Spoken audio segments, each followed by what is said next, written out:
What is up, my reseller friends? Welcome back to my channel. My name is Sabrina. I thrift to resell on eBay and a little bit of Posh and Mercari. I had gone and picked out 10 items that had recently sold that I thought had some sort of value of worth mentioning. So I'm gonna go ahead and jump right into it and show you some of my what solds. First item is this Gary the Snail Beanie Baby plush. Now I did buy this at Savers and I bought it in one of those grab bags that had a couple of other plush in it. I think I paid about $4 for the whole bag and I ended up posting all three of those plush. And this one sold within a week. The comps for these were somewhere around $25. I did list mine a couple dollars cheaper, hoping for a quick sale, and it worked.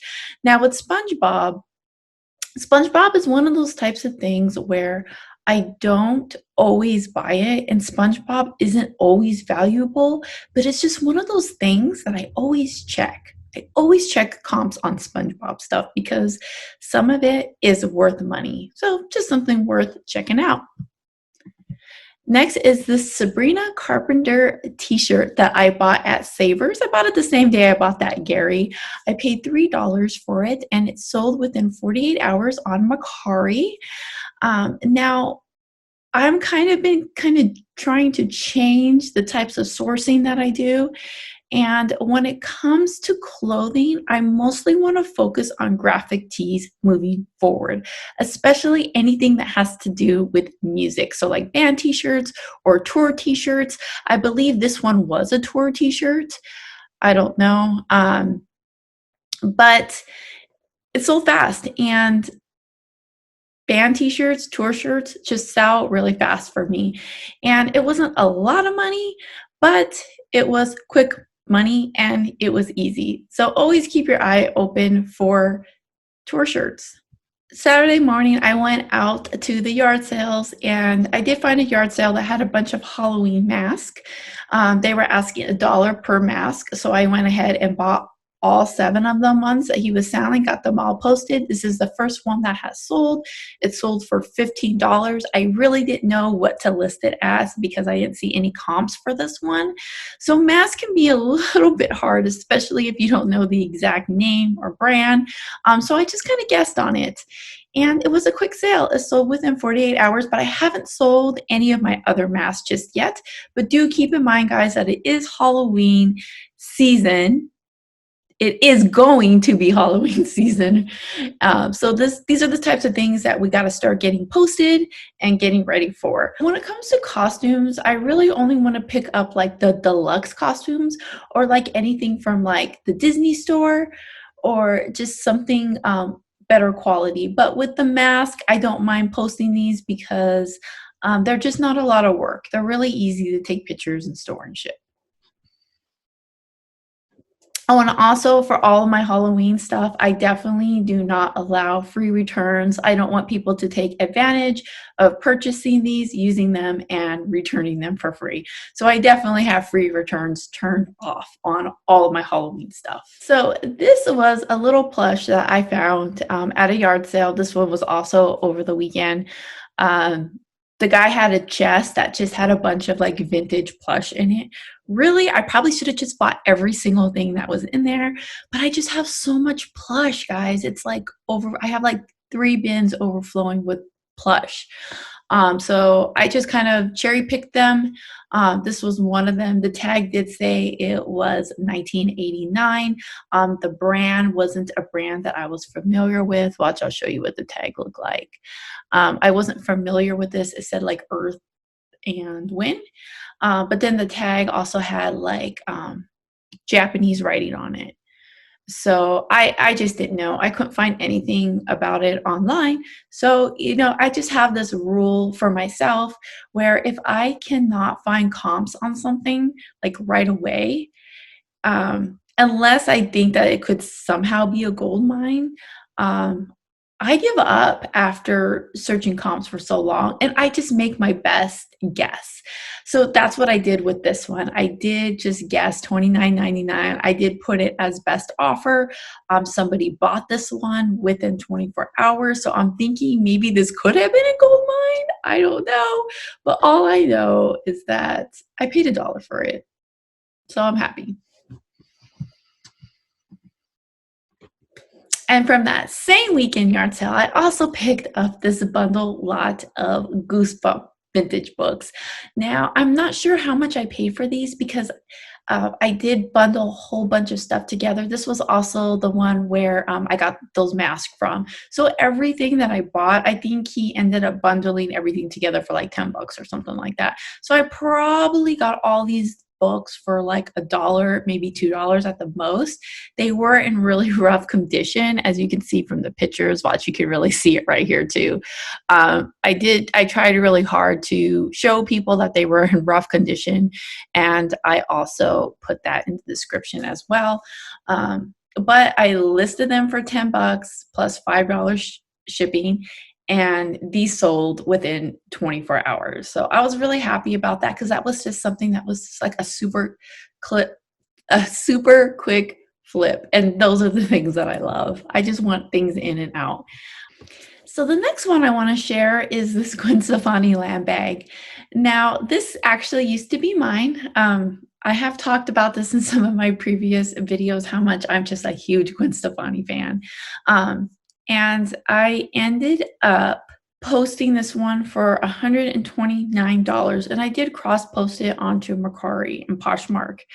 While I was just kind of feeling that if it didn't sell, it wasn't that big of a deal. I would still keep it because I'm a huge fan, but I just never really used this purse.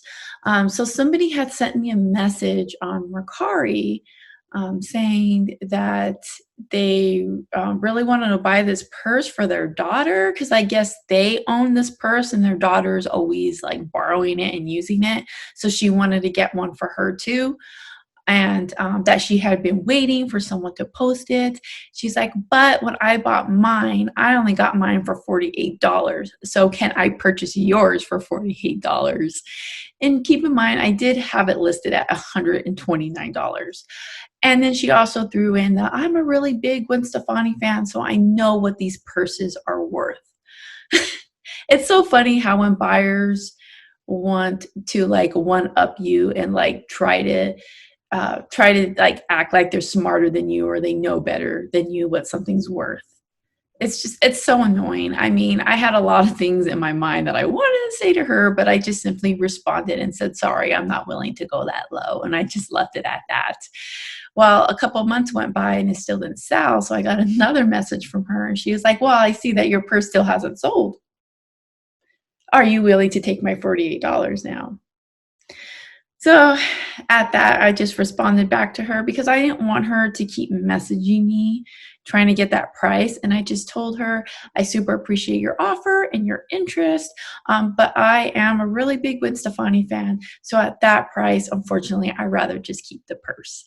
And then I ended it with that. And I recently sold it. Someone sent me an offer for $100. So the moral of the story is basically don't let buyers bully you into dropping your price. If you want to go low on the price, definitely do it, but don't let someone intimidate you to make you feel like you should or to make you second guess yourself. If you've already done the research on something, you already know how much you want to get for something, just go with your gut and your instinct and what you want. And just go from there. Next is this Anna and Elsa purse or backpack. It is by Loungefly. This was mine originally, and I just have so many Loungefly bags and so many backpacks. Actually, my father-in-law was making fun of me when we were moving because he's like, girl, why do you have so many backpacks? And they're all Disney ones too. I just have like a million Disney backpacks. But this was one I was willing to let go of because I do have another Frozen backpack that's also Loungefly that I just like better anyways. So I was trying to downsize. So I went from like having like 50 bags to like 48 bags basically. But yeah, this one sold for $30. And I just wanted to show you these so that you know to keep an eye out for these Disney bags, because if you're a Disney fan, you know, but if you're not a Disney fan, you may not know that these Disney Loungefly bags are very sought out items. They're definitely bolos. Look for them. And if you find them, buy them, and you will be glad you did. Next is this Halloween VHS that I picked up at Savers. It was the same one where I bought that Sabrina Carpenter and Gary Plush. I paid $1 for it. Now, when it comes to VHSs, I always scan VHSs anytime I'm outsourcing. But the reason why I do is because, one, they're normally very cheap. Like at like the thrift stores are normally like $1 or less, and at yard sales, people are basically giving them away. So they're very cheap. So that's why I take interest in them, and because I like to sell a lot of media. But when I am scanning VHSs, I don't like to spend a lot of time looking at them, especially if there's a lot. Like, no, waste of time. But I always do like a quick scan, and the two things that I look for is either horror movies or brand new sealed. So those are the two things that I scan for. Now, if you know another type of VHS I should be looking for, definitely let me know in the comments and let us all know, because I would love to know what you look for in VHSs. This sold for $9. I sold it very quickly, and yeah, I have no complaints. Next is this Supergirl DVD series set. And the reason why I'm mentioning this one, this was season 3.